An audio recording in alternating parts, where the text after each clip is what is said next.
এক সময়কার কথা, এক মহাত্মা তাঁর শিষ্যদের উপদেশ দিচ্ছিলেন। সেই সময় তাঁর এক শিষ্য তাঁকে ৩টি প্রশ্ন করল। প্রথম, কে কার ভাগ্য কেড়ে নেয়? দ্বিতীয়, এই পৃথিবীতে সবচেয়ে শক্তিশালী কে? এবং তৃতীয়, যে ব্যক্তি নিজের কথা থেকে সরে যায় তার পরিণাম কি হয়? মহাত্মা হেসে বললেন, তোমার এই ৩টি প্রশ্নই অত্যন্ত গুরুত্বপূর্ণ। প্রতিটি মানুষের জন্য এই প্রশ্নগুলোর উত্তর জানা দরকার। তাই আমি তোমাকে একটি গল্প বলবো। এই গল্পে তোমার এই প্রশ্নগুলোর উত্তর পেয়ে যাবে। মন দিয়ে শুনো। এক ঘন জঙ্গলে একটি বিশাল বটগাছ ছিল। সেই গাছে একটি তেজস্বী বাজ পাখি বাস করত, আর সেই বটগাছ থেকে কিছুটা দূরে একটি গুহা ছিল। সেই গুহায় একটি সাপ বাস করত। একদিন যখন সাপটি তার গুহা থেকে বেরোল, সে দেখল যে বাজ তাকে ঘুরে দেখছে। সাপটি বুঝতে পারল যে বাজ আক্রমণ করার সুযোগ খুঁজছে, তাই সে সঙ্গে সঙ্গে আবার তার গুহার মধ্যে ঢুকে পড়ল। কিছুক্ষণ পর সাপটি আবার বাইরে বেরোনোর চেষ্টা করল, কিন্তু সে যতই বাইরে তাকায়, বাজ তৎক্ষণাৎ তার উপর ঝাঁপিয়ে পড়ে। সাপটি আবার দ্রুত তার গুহার মধ্যে লুকিয়ে পড়ল। এই ঘটনা বারবার ঘটতে লাগল। সাপ যতই বাইরে বেরোনোর চেষ্টা করত, বাজ তাকে ধরার চেষ্টা করত। এখন সাপটি দীর্ঘদিন তার গুহায় লুকিয়েছিল এবং সে মনে মনে ভাবতে লাগল, যদি কেউ আমার সাহায্য করতে পারে তবে তা শুধুমাত্র রাজা অর্জুন। সাপটি রাজা অর্জুনকে মনে করে তার সাহায্যের জন্য প্রার্থনা করতে লাগল। পথ চলতি যেই লোকই ওখান দিয়ে যেত, সাপটি তাদের অনুরোধ করত, ভাই, আমাকে রাজা অর্জুনের কাছে পৌঁছে দাও। আমি সারা জীবন তোমার ঋণী থাকব। কিছুদিন পর রাজা অর্জুন, যিনি তাঁর রাজ্যে মানুষের দুঃখ দূর করার জন্য বিখ্যাত ছিলেন, সেই জঙ্গল দিয়ে যাচ্ছিলেন। সাপটি যখন এই বিষয়টি জানল, সে তার গুহার ভেতর থেকে আওয়াজ দিল, কেউ আমাকে রাজা অর্জুনের কাছে নিয়ে যাও।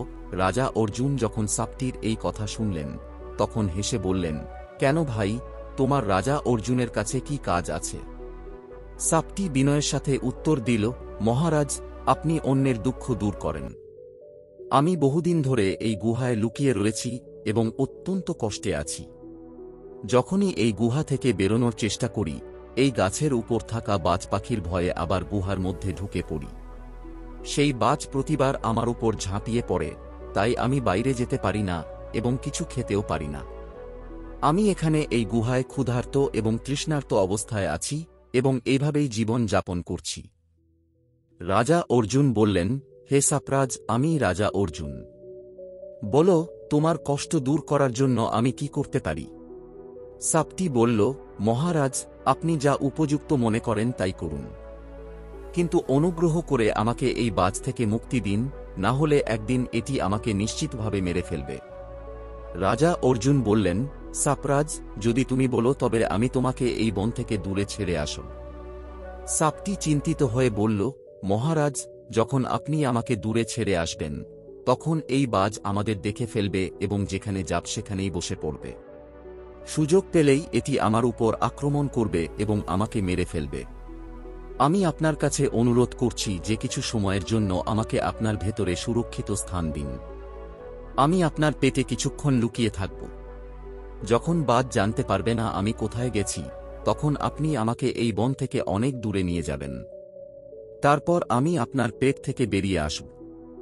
রাজা অর্জুন সম্মতি জানিয়ে বললেন, ঠিক আছে সাপরাজ, তুমি আমার পেটের ভেতরে প্রবেশ করো। রাজা অর্জুন তাঁর মুখ খুললেন, আর সর্প তাঁর পেটের মধ্যে প্রবেশ করল। সেখানে নিরাপদে বসে থাকার পরে রাজা অর্জুন বাজ পাখির নজর এড়িয়ে তাকে সেই অরণ্য থেকে দূরে নিয়ে যাওয়ার সিদ্ধান্ত নিলেন। যখন রাজা অর্জুন সর্পকে নির্জন অরণ্যে পৌঁছে দিলেন, তখন তিনি বললেন, হে নাগরাজ, এখন আপনি আমার পেট থেকে বেরিয়ে আসতে পারেন। এটি একটি নির্জন অরণ্য, এখানে আপনাকে কোনো বাজ পাখি বিরক্ত করবে না। এটি শুনে নাগরাজ হাসতে হাসতে বললেন, না মহারাজ, এখন আমি আপনার পেট থেকে বের হব না। রাজা অর্জুন অবাক হয়ে জিজ্ঞেস করলেন, কেন ভাই? আপনি তো আমাকে প্রতিশ্রুতি দিয়েছিলেন যে নির্জন অরণ্যে পৌঁছানোর পরে আপনি বেরিয়ে আসবেন। এখন কি হল? নাগরাজ বললেন, দেখুন মহারাজ, যতটা আরাম আমি আপনার পেটে পাচ্ছি, ততটা আমি আমার গুহাতেও পাইনি। এখন আমি আপনার পেট থেকে কখনোই বের হব না। এটি শুনে রাজা অর্জুন মনে মনে ভাবলেন, এটি তো খুবই দুষ্ট সর্প। এখন আমি কি করব? সর্পের বিষের প্রভাবে ধীরে ধীরে রাজা অর্জুনের পুরো শরীর পচতে শুরু করল। তার শরীর থেকে ময়লা বের হতে লাগল এবং সর্পের বিষ পুরো শরীরে ছড়িয়ে পড়ল। রাজা অর্জুন মনে মনে ভাবলেন, এখন যদি আমি রাজধানীতে ফিরে যাই তাহলে সেটি সম্ভব নয়, কারণ আমি এই মুহূর্তে অত্যন্ত দুর্বল হয়ে পড়েছি। আমাকে এই অরণ্যেই থেকে, এই নাগরাজ থেকে মুক্তি পেতে হবে। এটি ভেবে রাজা অর্জুন একটি গাছের নিচে কুটির বানিয়ে সেখানে বিশ্রাম নিতে শুরু করলেন। তার শরীর থেকে ময়লা পড়তে লাগল এবং সেখান থেকে তীব্র দুর্গন্ধ বের হচ্ছিল, যা সর্পের বিষের কারণে ছিল। সর্প আরাম করে কুণ্ডলী পাকিয়ে রাজা অর্জুনের পেটের মধ্যে বসেছিল এবং রাজা অর্জুন সেই অরণ্যে অত্যন্ত দুর্বল ও অসহায় অবস্থায় পড়ে রইলেন। সেই সময় শ্রাবস্তী নামে একটি জনপদে মহারাজ তমরধ্বজ রাজত্ব করতেন। মহারাজ তমরধ্বজের 3টি কন্যা ছিল এবং তিনি অত্যন্ত অহংকারী এবং গর্বিত রাজা ছিলেন। একদিন তিনি তাঁর 3টি কন্যার কাছে প্রশ্ন করলেন, কন্যারা, বলো তো তোমরা কার ভাগ্যের খাও? তাদের মধ্যে 2 কন্যা রাজার ভয়ে বলল, পিতাজি, আমরা তো আপনার ভাগ্যেরই খাই। কিন্তু তাদের 3য় কন্যা, যার নাম ছিল চিত্রলেখা, নির্ভীকভাবে বলল, পিতাজি, আমি কারো ভাগ্যের খাই না, আমি তো শুধুমাত্র নিজের ভাগ্যেরই খাই। কন্যার এই কথা শুনে রাজা খুব রেগে গেলেন। রাজা সঙ্গে সঙ্গে নিজের দরবারে নাপিত এবং ব্রাহ্মণকে ডেকে আদেশ দিলেন, এই 2 কন্যার বিবাহ কোনো রাজবংশে সম্পন্ন করে এসো। আর এই বড় কন্যা চিত্রলেখার বিবাহ কোনো দরিদ্র, অপমানিত ব্যক্তি, যার কাছে কিছুই নেই, তার সঙ্গে করে এসো। রাজার আদেশ পেয়ে নাপিত এবং ব্রাহ্মণ সেই 3 কন্যার বিবাহের জন্য রওনা হলেন। তাঁরা রাজার 2 ছোট কন্যার বিবাহ রাজপরিবারের সঙ্গে ঠিক করলেন, কিন্তু চিত্রলেখার জন্য যোগ্য পাত্র খুঁজতে গিয়ে অরণ্যের দিকে চলে গেলেন। সেই অরণ্যেই রাজা অর্জুন, যিনি তখন কুষ্ঠরোগী হয়ে পড়েছিলেন, তাঁর কুটিরে অসহায় অবস্থায় শুয়েছিলেন। তাঁর শরীর থেকে ময়লা বের হচ্ছিল এবং দুর্গন্ধ আসছিল। রাজা অর্জুনকে দেখে নাপিত ও ব্রাহ্মণ নিজেদের মধ্যে বলতে লাগল, এর চেয়ে ভালো বর আমরা কোথাও পাব না। রাজাও তার আদেশ পালন করবেন এবং এই গরিবের অবস্থাও উপযুক্ত হবে। তাই নাপিত ও ব্রাহ্মণ রাজা অর্জুনের সঙ্গে চিত্রলেখার বিয়ে ঠিক করলেন এবং রাজা তাম্রধ্বজ তাড়াতাড়ি তার মেয়ে চিত্রলেখার বিয়ে রাজা অর্জুনের সঙ্গে সম্পন্ন করালেন। চিত্রলেখা তার পিতার আদেশ পালন করতে রাজা অর্জুনের সঙ্গে বনে চলে গেলেন। সেখানে তাদের বিবাহ সম্পন্ন হয়। রাজা অর্জুন, যিনি একসময় অত্যন্ত পরাক্রমশালী ও শক্তিশালী ছিলেন, এখন সময়ের মারে অসুস্থ হয়ে এক সাধারণ জীবন যাপন করছিলেন। চিত্রলেখা, যিনি আগে ঐশ্বর্য ও সুখের প্রত্যাশা করেছিলেন, এখন জঙ্গলে কুঁড়ে ঘরে থেকে তার স্বামীর সেবা করছিলেন। তিনি একজন সতী স্ত্রী ছিলেন এবং রাজা অর্জুনের সঙ্গে দুঃখময় জীবনযাপন করছিলেন। অন্যদিকে চিত্রলেখার ছোট বোনেরা বড় রাজপরিবারে গিয়ে সুখী জীবন কাটাচ্ছিল। কিন্তু চিত্রলেখার জন্য সেই জীবন আনন্দদায়ক ছিল না, কারণ তিনি তার স্বামীর সঙ্গে দুঃখের সম্মুখীন হচ্ছিলেন।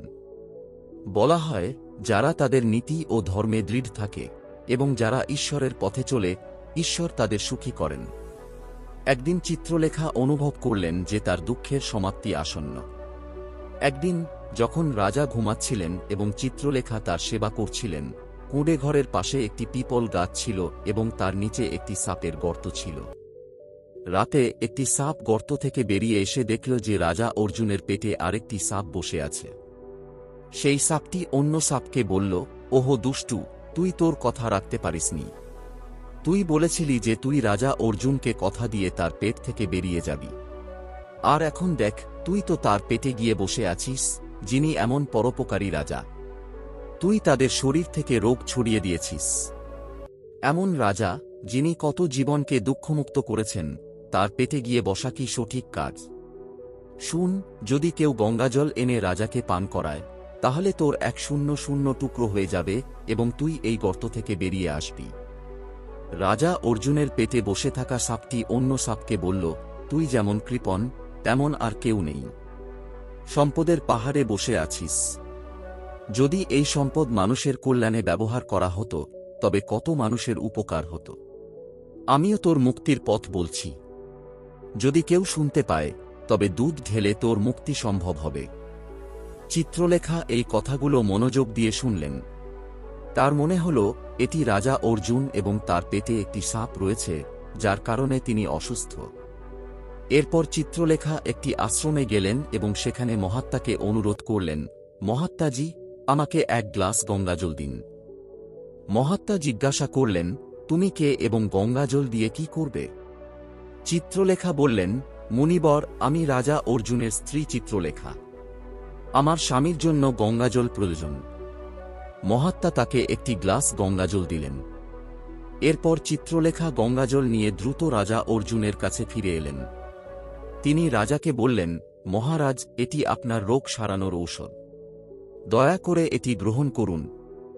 রাজা অর্জুন গঙ্গাজল পান করলেন এবং সঙ্গে সঙ্গে তার পেটের সাপ 100 টুকরো হয়ে গেল। সাপটি মারা গেল এবং ধীরে ধীরে রাজা সম্পূর্ণ সুস্থ হয়ে উঠলেন। এরপর চিত্রলেখা রাজাকে বললেন, মহারাজ, আমি একজন নারী এবং এই শহরে যেতে পারব না। আপনি শহরে যান এবং দুধ নিয়ে আসুন। রাজা অর্জুন দুধ নিয়ে এসে তা সাপের গর্তে ঢাললেন। দুধ ঢালতেই সাপ মুক্তি পেল। এরপর চিত্রলেখা বললেন, মহারাজ, এই জায়গাটি খনন করুন। রাজা অর্জুন সেই জায়গায় খনন করলেন এবং প্রচুর ধনসম্পদ বেরিয়ে এল। এরপর চিত্রলেখা বললেন, মহারাজ, এই জায়গায় আমার পিতার মহল থেকেও ভালো একটি মহল তৈরি করুন। রাজা অর্জুন সেই জায়গায় একটি রাজপ্রাসাদ তৈরি করলেন। এদিকে এক রাজা তাম্রধ্বজের উপর আক্রমণ করেন এবং তাম্রধ্বজ পরাজিত হয়ে প্রাণ বাঁচাতে তার পরিবার নিয়ে জঙ্গলে চলে যান। যখন তিনি ক্ষুধার্ত ও তৃষ্ণার্ত অবস্থায় ঘুরছিলেন, তখন তিনি চিত্রলেখা ও রাজা অর্জুনের মহলের কাছে এসে উপস্থিত হলেন। চিত্রলেখা তার পিতাকে চিনতে পেরে একজন চাকর পাঠিয়ে তাকে মহলে আমন্ত্রণ জানালেন। রাজা তাম্রধ্বজ ভাবলেন, এটা কে এবং আমাকে কেন ডাকছে? যখন রাজা তাম্রধ্বজ সেই মেয়েটির কাছে গেলেন, তখন তিনি তাকে চিনতে পারলেন। চিত্রলেখা বলল, বাবা, আমি সেই চিত্রলেখা যে সব সময় বলতাম যে আমি আমার ভাগ্যের ফল খাই। দেখুন, আমি আমারই ভাগ্যের ফল খাই, আপনার ভাগ্যের নয়। আপনি আমাকে 1 পয়সা দিয়েছিলেন, কিন্তু আমার ভাগ্যে তো এক সম্রাট লেখা ছিল।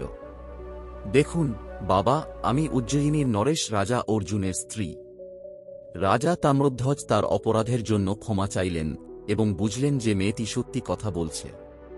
তিনি বললেন, তুমি ঠিক বলেছ মেয়ে, এবং আমি তোমার অপমান করেছিলাম। চিত্রলেখা বলল, এই পৃথিবীতে সবচেয়ে বড় শক্তি হল সময়, এবং কেউ কারো ভাগ্যের ফল খায় না। প্রত্যেকেই কেবল নিজের ভাগ্যের ফল খায়। রাজা তাম্রধ্বজ বুঝলেন যে সময় এবং কর্মই নির্ধারণ করে। তিনি তার মেয়ের কাছে ক্ষমা চেয়ে বললেন, আমি এখন বুঝি যে তোমার ভাগ্য নিয়ে খেলার অধিকার আমার নেই। এরপর রাজা অর্জুন রাজা তাম্রধ্বজকে স্বাগত জানালেন এবং তাকে উজ্জয়িনীতে নিয়ে এলেন। সেখানে রাজা অর্জুন তাম্রধ্বজকে সম্মান জানালেন এবং তাকে সেনা দিয়ে পাঠালেন, যাতে তিনি তার হারানো রাজ্য পুনরুদ্ধার করতে পারেন। রাজা তাম্রধ্বজ সেই রাজ্যে পুনরায় অধিকার করলেন, যা তিনি হারিয়ে ফেলেছিলেন। এই গল্প আমাদের শেখায় যে ভাগ্য এবং কর্মের খেলা সবচেয়ে বড়। যার কর্ম ভালো এবং যার ভাগ্য ভালো, তাদের ঈশ্বর সহায়তা করেন। এই পৃথিবীতে সবচেয়ে বড় শক্তি সময়, এবং কেউ কারো ভাগ্যের ফল খায় না। প্রত্যেকেই ভাবে যে অন্য কেউ তার ভাগ্যের ফল খাচ্ছে, কিন্তু এটা ঠিক নয়। কেউ কারো ভাগ্যের ফল খায় না। যে খায় সে নিজের ভাগ্যের ফল খায়। প্রতিটি দানায় দানায় লেখা থাকে খাওয়ার নাম, তাই এটা ভাবো না যে তুমি কাউকে দিচ্ছ। তুমি কাউকে খাওয়ানোর অধিকারী কে? এই পৃথিবীতে খাওয়ানোর অধিকারী একজনই, এবং তিনি হলেন পরম পিতা পরমেশ্বর। যে ব্যক্তি নিজের কথায় অটল থাকে না, তার পরিণতি হয় ঠিক যেমন রাজা অর্জুনের পেটের সাপের হয়েছিল। শেষ পর্যন্ত সে ধ্বংসপ্রাপ্ত হয়। রাজা তাম্রধ্বজ ভাবলেন, এটা কে এবং আমাকে কেন ডাকছে? যখন রাজা তাম্রধ্বজ সেই মেয়েটির কাছে গেলেন, তখন তিনি তাকে চিনতে পারলেন। চিত্রলেখা প্রাচীনকালের কথা। সুজনপুর নামে একটি শহর ছিল। এই শহরে এক ধনী ব্যক্তি বাস করতেন, যাকে সবাই রাধে শেঠ নামে চিনত। রাধে শেঠ ছিলেন অত্যন্ত ধনী। চারদিকে তার ধন, সম্পদ এবং দানশীলতার প্রশংসা শোনা যেত। তার কাছে এত ধন সম্পদ ছিল যে তিনি প্রতিটি প্রয়োজনমতো মানুষকে ঋণ দিতেন। তিনি একটি অদ্ভুত নিয়ম বানিয়েছিলেন, যে কেউ তার কাছ থেকে ঋণ নিতে পারত, তবে ঋণ শোধ করার 2টি বিকল্প ছিল। প্রথম এই জন্মে শোধ করার এবং দ্বিতীয় পরের জন্মে। শেঠ বলতেন যে কেউ যত টাকার প্রয়োজন চায় নিতে পারে। এর জন্য তিনি অনেক মুনিম রেখেছিলেন, যারা ঋণ প্রার্থীর নাম, ঠিকানা এবং পরিমাণ লিখে রাখত। প্রচুর মানুষ তার কাছে আসত। কিছু সৎ লোক এই জন্মে শোধ করার প্রতিশ্রুতি দিত, আর অসৎ লোকেরা পরের জন্মে শোধ করার কথা বলে টাকা নিয়ে যেত। মানুষ ভাবত শেঠ একেবারে মূর্খ, যে পরের জন্মের উপর বিশ্বাস করে টাকা বিলি করছে। এইভাবে প্রতিদিন শেঠের দরজায় দীর্ঘ লাইন পড়ত। যারা আসত কেউ খালি হাতে ফিরত না। এদিকে গ্রামে গ্রামে শেঠের দানশীলতার গল্প ছড়িয়ে পড়েছিল। একটি গ্রামে দুটি লোক বাস করত, যারা কোনো কাজ করত না। তারা নিজেদের জীবন জুয়া, চুরি এবং প্রতারণা করে চালাত। 15 বছর ধরে তারা কোনো কাজকর্ম করেনি। একদিন তারা কিছু মানুষের মুখে শেঠ সম্পর্কে শুনল। লোকেরা বলছিল, আরে ভাই, গরিবদের লুট করার থেকে ভালো শেঠের কাছে যাও। সে তো পরের জন্মে শোধ করার জন্য টাকা ধার দেয়। যত চাইবে চেয়ে নাও। এটা শুনে দুই ঠগের মুখ উজ্জ্বল হয়ে উঠল। তারা ভাবল, শেঠের কাছ থেকে 3 লাখ টাকা নিয়ে আসব। পরের জন্মে কি হবে তা কেউ জানে না, তবে এই জন্ম আরামে কেটে যাবে। তারা ঠিক করল যে তারা শেঠের কাছে গিয়ে প্রচুর টাকা ঋণ নেবে। কয়েকদিন পরে তারা দুজন সুজনপুরে পৌঁছাল। শেঠের কাছে গিয়ে বলল, শেঠজি, আপনার সম্পর্কে আমরা অনেক শুনেছি। আমাদের সন্তানরা না খেয়ে মরছে। আমাদের টাকার খুব প্রয়োজন। আপনি কি আমাদের সাহায্য করবেন? শেঠ হাসতে হাসতে বললেন, হ্যাঁ হ্যাঁ, যত খুশি নাও। বলো এই জন্মে শোধ করবে না পরের জন্মে? দুই ঠগ তৎক্ষণাৎ বলল, শেঠজি, এই জন্মে শোধ করা আমাদের পক্ষে সম্ভব নয়। আমরা পরের জন্মে শোধ করব। বলল, বাবা, আমি সেই চিত্রলেখা, যে সব সময় বলতাম যে আমি আমার ভাগ্যের ফল খাই। দেখুন, আমি আমারই ভাগ্যের ফল খাই, আপনার ভাগ্যের নয়। আপনি আমাকে 1 পয়সা দিয়েছিলেন, কিন্তু আমার ভাগ্যে তো এক সম্রাট লেখা ছিল। দেখুন বাবা, আমি উজ্জয়িনীর নরেশ রাজা অর্জুনের স্ত্রী। রাজা তাম্রধ্বজ তার অপরাধের জন্য ক্ষমা চাইলেন এবং বুঝলেন যে মেয়েটি সত্যি কথা বলছে। তিনি বললেন, তুমি ঠিক বলেছ মেয়ে, এবং আমি তোমার অপমান করেছিলাম। চিত্রলেখা বলল, এই পৃথিবীতে সবচেয়ে বড় শক্তি হল সময়, এবং কেউ কারো ভাগ্যের ফল খায় না। প্রত্যেকেই কেবল নিজের ভাগ্যের ফল খায়। রাজা তাম্রধ্বজ বুঝলেন যে সময় এবং কর্মই নির্ধারণ করে।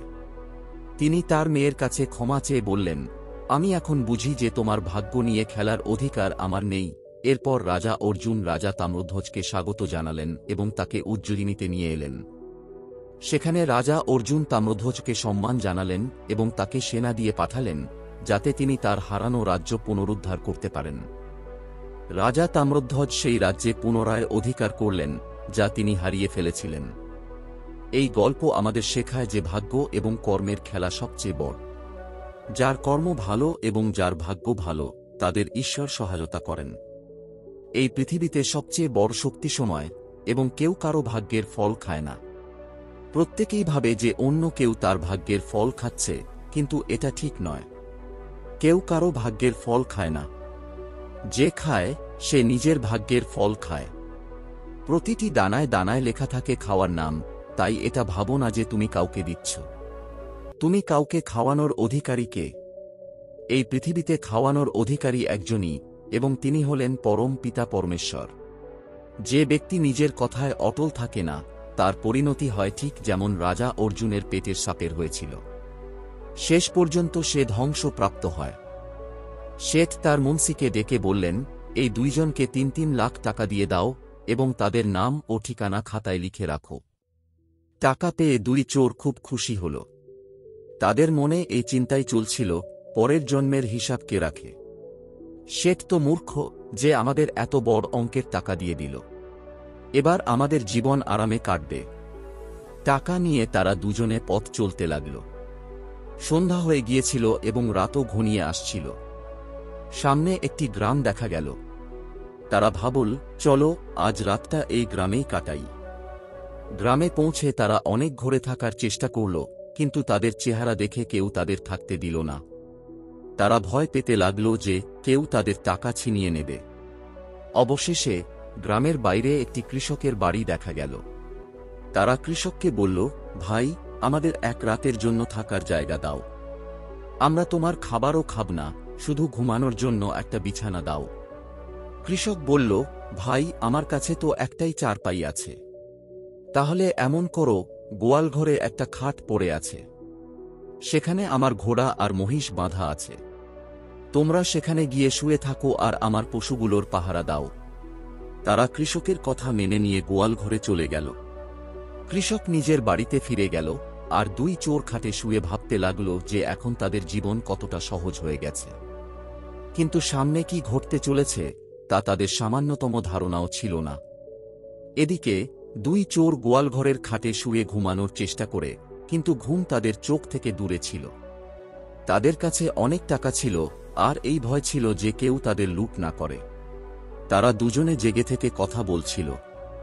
এভাবেই রাত 12টা বেজে গেল। গোয়ালঘরে বাঁধা মহিষ আর ঘোড়ার মধ্যে এক অদ্ভুত আলোচনা শুরু হয়।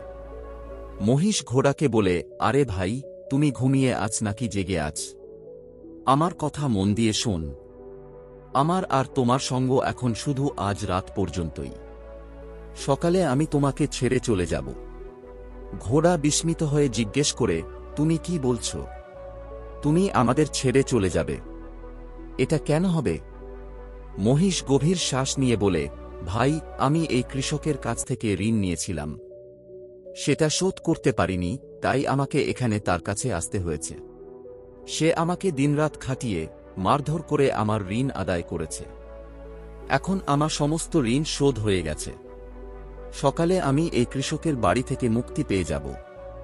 ঘাস খেয়ে আমি এই শরীর ত্যাগ করব। আমাদের সঙ্গ এখানেই শেষ। মহিষের কথা শুনে ঘোড়া দুঃখিত হয়ে বলে, ভাই, তোমার কথা ঠিক, কিন্তু যদি তুমি কয়েক ঘন্টা আর থেকে যেতে পারো, তবে আমিও এই কৃষকের ঋণ শোধ করে দেব। আমাকে শুধু এর ঘানিটা আরও কিছুক্ষণ টানতে হবে। এরপরে কসাই আসবে, যে আমাকে কিনবে এবং আমার দাম কৃষককে দেবে। তখন আমিও আমার ঋণ থেকে মুক্তি পাব। পশু দুটির এই কথোপকথন শুয়ে থাকা দুই চোর শুনে ফেলে। তারা চিন্তায় পড়ে যায় যে এরা কী ধরনের কথা বলছে। কিন্তু কিছুক্ষণের মধ্যেই তারা ঘুমানোর চেষ্টা করে। সকালে সূর্য ওঠে। চাষি এসে গরুকে খাবার দেয়। গরু খাবার খাওয়ার পর সেখানেই পড়ে যায় এবং প্রাণ ত্যাগ করে। চাষি দুঃখে কেঁদে ওঠে। এটি দেখে দুই চোর হতবাক হয়ে যায়। তাদের একজন বলে, বন্ধু, এ তো সেই কথাই হলো যা রাতের বেলা গরু বলেছিল। মনে হচ্ছে সত্যিই সে ঋণ নিয়েছিল এবং তা শোধ করে মুক্তি পেয়েছে। এখন দেখতে হবে ঘোড়ার ক্ষেত্রেও একই ঘটনা ঘটে কিনা। কিছুক্ষণ পর চাষি ঘোড়াকে কোয়ালুর কাজে লাগায়। ঘোড়া পরিশ্রম করে। কয়েক ঘন্টা পরে এক কসাই আসে এবং চাষির কাছ থেকে ঘোড়া কেনার প্রস্তাব দেয়। চাষি নির্ধারিত টাকার বিনিময়ে ঘোড়া বিক্রি করে দেয়। দুই চোর এই দৃশ্য দেখে আরও অবাক হয়ে যায়। তারা সিদ্ধান্ত নেয় কসাইয়ের পেছনে যাবে। গ্রাম সীমান্ত পার করতেই হঠাৎ ঘোড়া মাটিতে পড়ে যায় এবং মারা যায়। এটি দেখে দুই চোরের পায়ের তলা থেকে যেন মাটি সরে যায়। তারা একে অপরকে বলে, বন্ধু, এটি সব সত্যি হচ্ছে। গরু এবং ঘোড়া সত্যি ঋণ নিয়েছিল। মনে হচ্ছে আমাদেরও আমাদের নেওয়া ঋণের টাকা ফিরিয়ে দেওয়া উচিত। না হলে আগামী জন্মে আমাদেরও কোনো জন্তুর রূপ নিয়ে ঋণ শোধ করতে হবে। তারা দ্রুত সেতুর কাছে ফিরে যাওয়ার সিদ্ধান্ত নেয়। সেতুর কাছে পৌঁছে তারা তাকে টাকা ফেরত দেওয়ার প্রস্তাব দেয়। সেতু অবাক হয়ে জিজ্ঞাসা করে, তোমরা টাকা ফেরত দিতে চাও কেন? তারা উত্তর দেয়, আমাদের টাকার ব্যবস্থা হয়ে গেছে। অনুগ্রহ করে এই টাকা গ্রহণ করুন এবং আমাদের নাম আপনার খাতায় থেকে মুছে দিন। সেতু মুচকি হেসে বলে, তোমরা এই টাকা আগামী জন্মের জন্য ঋণ হিসেবে নিয়েছিলে। যদি এটা এই জন্মের ঋণ হতো, আমি টাকা গ্রহণ করতাম, কিন্তু আগামী জন্মের ঋণ আমি এই জন্মে নিতে পারব না। দুই চোর অনুনয় বিনয় করে, সেতু মশাই, দয়া করে এই টাকা গ্রহণ করুন। কিন্তু সেতু স্পষ্টভাবে টাকা নিতে অস্বীকার করে। দুই চোর যখন জোরপূর্বক টাকাগুলি সেতুর হাতে তুলে দিতে চায়, তখন সেতু বলে, তোমরা যা করতে চাও করো, তবে জেনে রাখো আমি এই টাকা গ্রহণ করব না। হতাশ হয়ে দুই চোর বাড়ির পথে রওনা হয়। চলতে চলতে তারা ভাবতে থাকে, এখন তো আমাদের সেতুর বাড়িতে ঘোড়া হয়ে জন্ম নিতে হবে, আর সেতু আমাদের উপর চাবুক মেরে মেরে প্রতিটি পয়সার হিসাব সমান করবে। তারা নিজেদের ভাগ্য নিয়ে চিন্তা করতে করতে জঙ্গলের পথ ধরে এগিয়ে যায়। চলতে চলতে তারা একটি চৌমাথায় এসে পৌঁছে। সেখানে তারা একটি বট গাছের নিচে বসে বিশ্রাম নেয়। বসতে বসতে তারা নিজেদের মধ্যে আলোচনা শুরু করে। প্রথম চোর বলে, আমাদের সেতুর এই ঋণ কোনো না কোনোভাবে শোধ করতেই হবে। হয়তো আমাদের তাদের বাড়িতে জন্ম নিয়ে এই টাকা শোধ করতে হবে। দ্বিতীয় চোর গভীর চিন্তায় মগ্ন ছিল। হঠাৎ সে বলে, ভাই, আমার মনে একটা বুদ্ধি এসেছে। আমরা এই টাকা সঠিক কাজে লাগাই। দেখো, এই জঙ্গলে কোথাও পানি পাওয়া যায় না। আমরা যদি এই টাকা দিয়ে এখানে একটি সুন্দর পুকুর খনন করাই, তাহলে এই টাকা সঠিক কাজে ব্যবহৃত হবে। প্রথম চোর উচ্ছ্বাসিত হয়ে বলে, ভাই, তোমার কথা খুব ভালো লাগলো। এটাই সঠিক উপায় হবে এই টাকার ব্যবহার করার। তারা পাশের গ্রামের শ্রমিকদের ডেকে এনে তৎক্ষণাৎ পুকুর খননের কাজ শুরু করে দেয়। কয়েক দিনের মধ্যেই তারা একটি সুন্দর এবং বড় পুকুর খনন করে। পুকুরের চারপাশে সবুজ গাছগাছালি লাগানো হয়। চারিদিকে সুন্দর সিঁড়ি তৈরি করা হয় এবং পুকুরের তলদেশ পাকা করা হয়। তালাবের পাশে তারা একটি ছোট ঘর তৈরি করল, যেখানে তারা দুজন থাকতে লাগল।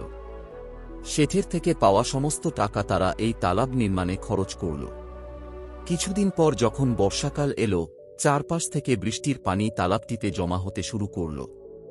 কিছুদিনের মধ্যেই তালাবটি জলপূর্ণ হয়ে গেল। পানি পরিষ্কার এবং নির্মল হয়ে গেল, আর পাশের গ্রামের মানুষজনও এই তালাবের খবর পেয়ে গেল। মানুষজন তাদের পশুগুলোকে পানি খাওয়ানোর জন্য তালাবের কাছে নিয়ে আসতে লাগল। কিন্তু সেই দুই চোর এখন তালাবের নিরাপত্তার জন্য মনোযোগ দিল। তারা একটি লাঠি নিয়ে তালাব পাহারা দিতে শুরু করল। যে কেউ তালাবের কাছে আসত, তারা দূর থেকে তাকে তাড়িয়ে দিত এবং বলত, এই তালাব আমাদের শেঠ রাধে সাহেবের। তার অনুমতি ছাড়া এখানে কেউ পানি খেতে বা খাওয়াতে পারবে না। তারা তালাবের পাশে একটি বোর্ড লাগিয়ে দিল, যাতে লেখা ছিল, এই তালাব শেঠ রাধে সাহেবের নির্দেশে তৈরি হয়েছে। অনুমতি ছাড়া পানি খাওয়া নিষেধ। এখন গ্রামের মানুষ এই কথা শুনে খুব অবাক হল। সবাই বলল, জঙ্গলে এত সুন্দর তালাব তৈরি হল, কিন্তু এখানে পানি খাওয়ার অনুমতি নেই। এটা তো অন্যায়। যদি পানি খেতে না দেওয়া হয়, তবে তালাব বানানোর মানে কি? কিছু গ্রামবাসী পরামর্শ করে 105 জন মিলে দুই চোরের কাছে গেল। তারা বলল, ভাই, তোমরা এত সুন্দর তালাব তৈরি করেছ, এতে লক্ষ লক্ষ টাকা খরচ করেছ, তাহলে আমাদের এখানে পানি খেতে দিচ্ছ না কেন? চোরেরা উত্তর দিল, ভাই, এই তালাব আমাদের শেঠ রাধে সাহেবের টাকায় তৈরি হয়েছে।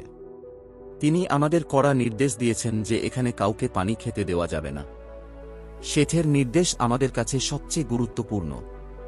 গ্রামবাসী বলল, তাহলে ঠিক আছে, আমাদের শেঠের সঙ্গে কথা বলতে হবে। এরপর সবাই শেঠ রাধে সাহেবের কাছে যাওয়ার প্রস্তুতি নিল। যখন তারা শেঠ রাধে সাহেবের কাছে পৌঁছাল, তখন এতগুলো মানুষের ভিড় দেখে শেঠ অবাক হয়ে গেল। সে ভাবল, আমি কি কোনো ভুল করেছি? এরা সবাই হয়তো আমার বিরুদ্ধে অভিযোগ জানাতে এসেছে। ভয়ে ভয়ে শেঠ তাদের সবাইকে সম্মানের সঙ্গে অভ্যর্থনা জানাল এবং নিজের বাড়িতে নিয়ে গিয়ে আপ্যায়ন করল। জলপান করানোর পর শেঠ তাদের আসার কারণ জিজ্ঞেস করল। গ্রামবাসীরা তখন রাগান্বিত হয়ে বলল, শেঠজি, আপনি এত সুন্দর তালাব বানিয়েছেন, কিন্তু যখন সেখানে কাউকে পানি খেতে দিচ্ছেন না, তখন আপনার তালাব বানানোর মানে কি? তালাবের নাম শুনে শেঠ অবাক হয়ে গেল। সে বলল, ভাই, তোমরা কোন তালাবের কথা বলছ? আমি তো কোনো তালাব বানাইনি। তোমরা ভুল বলছ। গাঁওয়ালারা বলল, না শেঠজি, আমরা এতজন পাগল নই। আমরা নিজের চোখে দেখেছি। পুকুরের পাশে একটি লেখা রয়েছে এবং তাতে মালিক হিসেবে আপনারই নাম লেখা আছে। সেখানে আপনার নামের একটি ফলক লাগানো আছে এবং আপনি দুজন চাকর বসিয়েছেন সেখানে।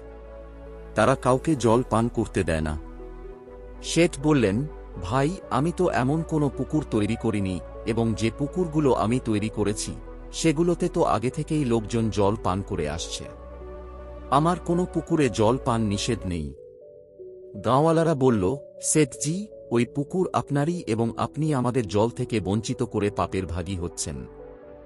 গাঁওয়ালাদের কথা শুনে শেঠ খুব অবাক হলেন এবং বললেন, চলুন আমি নিজে গিয়ে দেখে আসি। এরপর শেঠ নিজেই গ্রামের লোকদের সঙ্গে রওনা হলেন এবং পুকুরে পৌঁছে গেলেন। শেঠ যখন দূর থেকে পুকুর দেখলেন তখন সত্যিই পুকুরটি খুব সুন্দর ছিল। চারদিকে পাকা দেয়াল ছিল, বড় বড় সিঁড়ি ছিল, সুন্দর সুন্দর ঘাট তৈরি ছিল, পশুদের ওঠানামার জন্য ভালো ব্যবস্থা করা হয়েছিল। শেঠ দেখলেন দুজন লোক লাঠি নিয়ে পুকুর পাহারা দিচ্ছে। এরপর শেঠ সেখানে থাকা লেখাটি দেখলেন, যেখানে তার নাম খোদাই করা ছিল। ওই ফলকে লেখা ছিল যে এই পুকুরের নির্মাতা সুজানপুরের রাধে শেঠ। ফলকটি পরে শেঠ ওই দুজনকে নিজের কাছে ডেকে বললেন, ভাই, তোমরা এই পুকুর থেকে লোকজনকে জল পান করতে দিচ্ছ না কেন? কারণ কি? আর তোমরা পুকুরও আমার নামে তৈরি করেছ। আমার নামে পুকুর তৈরি করে এবং লোকজনকে জল থেকে বঞ্চিত রেখে আমাকে কেন পাপের ভাগী বানাচ্ছ, যদিও আমি এই পুকুর তৈরি করিনি? তখন সেই দুই চোর শেঠকে বলল, শেঠজি, আমরা আপনাকে 6 লাখ টাকা পরের জন্মের কথা বলে ধার নিয়েছিলাম, কিন্তু সেই টাকা আমরা বাড়ি নিয়ে যেতে পারিনি। তার আগেই আমাদের মৃত্যু হয়ে যায় এবং আমরা সেই টাকা আপনাকে ফেরত দিতে চেয়েছিলাম, কিন্তু আপনি তো বলেছিলেন যে পরের জন্মের টাকা আমি ফেরত নিই না। ওই টাকা তো পরের জন্মেই দিতে হবে। কিন্তু শেঠজি, আমরা সেই টাকা এই জন্মেই দিতে চাই এবং আপনি সেই টাকা নিতে অস্বীকার করেছেন। এখন বলুন আমরা কি করব? তাই আমাদের মনে এই চিন্তা এল যে আমরা সেই টাকায় এই পুকুর তৈরি করে দিয়েছি। টাকা তো আপনারই ছিল, তাই আমরা আপনার নাম লিখিয়েছি। এখন আমরা জল পান করতে দেব না যতক্ষণ না আপনি সেই টাকাগুলো মাফ করে দেবেন এবং আপনার নথি থেকে আমাদের নাম কেটে ফেলবেন। ততক্ষণ পর্যন্ত সবাই আপনাকেই অভিশাপ দেবে এবং হাজার হাজার মানুষের অভিশাপ আপনার ঘাড়ে পড়বে। কারণ টাকা আপনার ছিল, যদি আপনি আমাদের সেই টাকাগুলো জমা দিয়ে দেন তাহলে আমাদের কোনো আপত্তি নেই। যে ইচ্ছা আসুক এবং জল পান করুক। কিন্তু যদি আপনি টাকা জমা না করেন তাহলে আমরা কাউকে জল তো দূরের কথা, পুকুর ছোঁতেও দেব না। এ কথা শুনে শেঠ খুবই বিস্মিত হলেন যে এই দুইজন খুবই বুদ্ধিমত্তার পরিচয় দিয়েছে। গাঁওয়ালারা বলতে লাগল, এরা দুইজন খুবই ভালো মানুষ। দেখুন এরা কত সুন্দর একটি পুকুর তৈরি করেছে। শেঠজি, আপনি এদের ঋণ মাফ করে দিন। শেঠজি বললেন, দেখো ভাই, আমি পরের জন্মের টাকাগুলো মাফ করি না। তখন এই দুইজন বলল, কোনো সমস্যা নেই, মাফ করবেন না। আমরা কাউকে জল পান করতেও দেব না এবং এই পাপের ভাগীদার জীবনভর আপনিই হবেন। এখন আপনি ভেবে দেখুন আপনার নামে কত অপরাধ হবে। শেঠ বুঝতে পারলেন যে আমার টাকা এবং আমার নাম এরা ব্যবহার করবে এবং আমি নরকের ভাগী হয়ে যাব। শেঠ বললেন, কোনো সমস্যা নেই, আমি তোমাদের টাকা এখনই জমা দিচ্ছি। তবে তোমরা এই গাঁওয়ালাদের জল পান করতে দাও। ভাবো, কত পশু, কত পাখি এবং কত মানুষ এই পুকুরে এসে তাদের তৃষ্ণা মেটানোর জন্য আসে, আর তোমরা তাদের তাড়িয়ে দাও। আমার জন্য তো এটা একটা বড় পাপ হয়ে যাচ্ছে।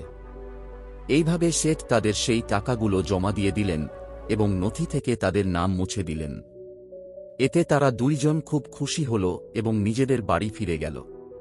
সেই দিন থেকে তারা আর কখনো চুরি করল না, জুয়া খেলল না এবং কোনো রকমের অসততা করল না। তাদের মধ্যে আত্মজ্ঞান জাগ্রত হল।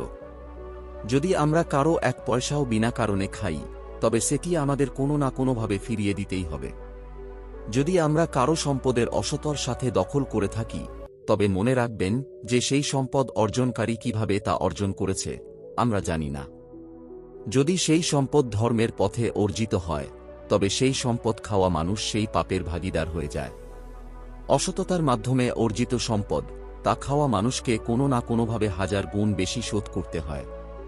যদি আপনি মনে করেন যে আপনাকে এর হিসাব দিতে হবে না, তবে এটি আপনার ভুল। যার টাকা আপনি দখল করেছেন তার হিসাব দিতে আপনাকে হয়তো মহিষ হতে হবে অথবা ঘোড়া। ঈশ্বরের আদালতে কোনো ভুল হয় না। সেখানে না ঘুষ চলে, না কারো সুপারিশ। যে অপরাধী, যিনি সামান্য পাপ করেছেন, তাকেও তার কর্মের শাস্তি অবশ্যই পেতে হয়। যদি আপনি কারো টাকা খেয়ে থাকেন অথবা অসততা করেছেন, তবে এটি নিশ্চিত জেনে রাখুন যে আপনাকে এর হিসাব চুকাতেই হবে, সুদসহ।